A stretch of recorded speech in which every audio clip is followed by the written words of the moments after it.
Hoy, Dagol! Anong sabi mo? Lying about you does not change facts. The facts are as follows. Ikaw ay isang kabit, isn't it? Ang anak mo ay bastardes, isn't it? Inagaw mo ang isa kaparak or military army ng pangalan niya si Wilhelm, correct? Hindi ba ang bilad sing Iloy mo nung nag-post ang asawa niya ni Wilhelm na si Titsi ng picture ng lalaki just to spite the wife? What did you do?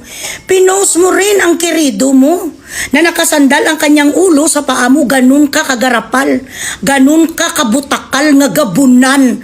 What do you mean lies about you? I am only describing you, my dear. Bakit hindi mo aminin sa mga tao na ikaw ay puta-puta? Yun ang titulo mo. Uy, ang adik, I copied your style as 2020.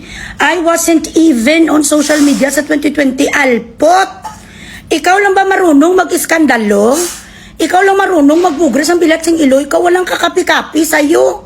Una bes, libak ka, hindi ka pwedeng kapihin. Ay, one and only. One and only style mo, hoy, Miriam Defensor Santiago. Ang aking style pot, ang pattern ko si Miriam, hindi ikaw. Kapi, hindi na kita kilalang yun, di puta ka.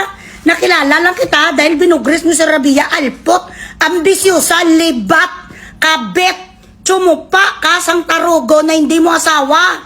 Pagkatapos, doon kantote ng asawa niya si Titse, sinasalo mo din, di na ginadilapan mo ang kariponat. You are so cheap, you're the cheap one. I am married, I have a husband, you don't. You try to steal a man, you didn't win.